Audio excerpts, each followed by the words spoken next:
Guys, tahu nggak sih? Dulu di Indonesia ngerayain Imlek itu nggak boleh di depan umum. Sembunyi-sembunyi banget. Setelah puluhan tahun dibatasi, angin seger datang pas era Gus Dur yang buka jalan kebebasan. Tapi puncaknya ada di momen ini. Catat ya, 1 Februari 2003. Untuk pertama kalinya dalam sejarah, Indonesia resmi ngerayain Imlek sebagai hari libur nasional. Epic banget kan? Momen ini jadi bukti kalau perbedaan itu keren. Kita jadi punya waktu buat makan kue keranjang bareng temen. Sejarah itu buat diingat, keberagaman itu buat dijaga. Stay cool travelers.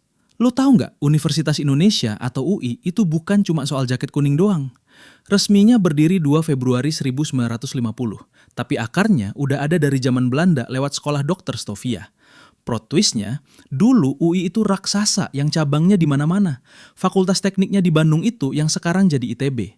Dari kampus multikota sampai jadi pusat pendidikan paling prestisius di Depok. Sejarahnya gokil kan?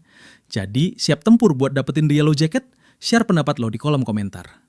Kalian tahu nggak? Tahun 1927 di Sumbar ada satu nama yang bikin company ketar-ketir. Tenalin, si Patai. Bukan sembarang pendekar, si Patai ini ibarat nightmare buat Belanda pasca pemberontakan Silungkang. Orangnya licin, berani, dan anti banget sama pajak. Catat nih, tanggal 3 Februari 1927, tensi lagi tinggi-tingginya. Si Patai dan pengikutnya bergerilya, bikin Belanda bolak-balik masuk hutan tapi nggak dapet apa-apa. Dia membuktikan kalau modal nyali dan silat bisa bikin satu batalion pusing 7 keliling. Sayangnya, perlawanan heroik ini berakhir tragis di tangan hukuman mati. Si Patai emang gugur, tapi semangatnya tetap abadi di ranah Minang. Jadi, siapa lagi pahlawan lokal yang pengen kita bahas? Komen di bawah ya. Yo, bro, sis, pernah denger nggak gimana manusia purba kita di Jawa itu ditemukan?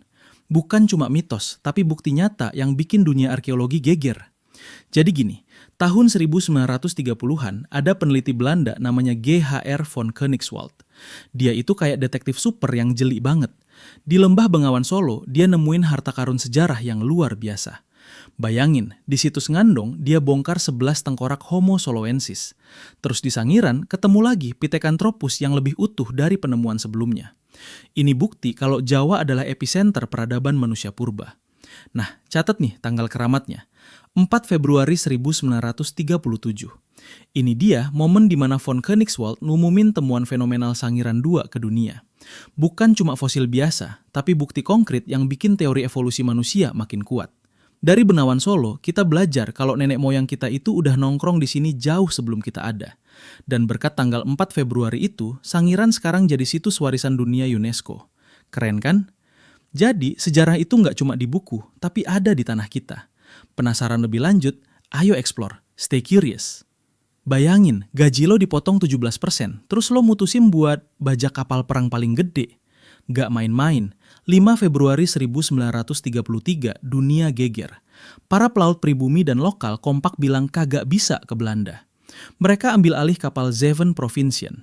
Misinya, gaspol ke Surabaya buat protes ketidakadilan. Ini aksi berani mati, bos. Belanda panik, dikirimlah pesawat pembom. Tragis, tapi mentalitas perlawanan ini yang bikin penjajah gemeteran. Sejarah bukan cuma soal angka, tapi soal nyali. Jangan lupa sejarah. Guys, tahu nggak kalau hari ini, 6 Februari, adalah momen kita mengenang wafatnya seorang legenda. Namanya Muhammad Natsir. Tanpa beliau, Indonesia mungkin masih pecah jadi negara bagian. Lewat mosi integral, beliau sukses nyatain NKRI lagi. Padahal beliau mantan Perdana Menteri, tapi hidupnya down to earth parah. Kemejanya cuma dikit, bahkan ada yang tambalan. No flexing-flexing club. Beliau bukti kalau jadi politisi itu soal integritas, bukan cari gaya. Hormat setinggi-tingginya buat Pak Natsir, sang arsitek kesatuan. Jadi, sudah tahu kan kenapa tanggal ini penting? Jangan lupa share biar teman kalian nggak cuma tahu sejarah skincare. Lo tahu nggak kalau Tanah Bumbu punya lebaran keberanian sendiri? Yap, bukan cuma soal pantai. Flashback ke 7 Februari 1946. Di saat Belanda mau balik sok berkuasa, warga Pagatan bilang, not today. Cuma modal nekat dan senjata seadanya, mereka adu nyali lawan peluru nikah. Hasilnya, sejarah emas buat Kalimantan Selatan. Makanya, tiap 7 Februari kita nggak cuma upacara, tapi ngerayain harga diri. Pahlawan lokal itu nyata guys. Hargai masa lalu, bikin keren masa depan. Tanah Bumbu, never forget.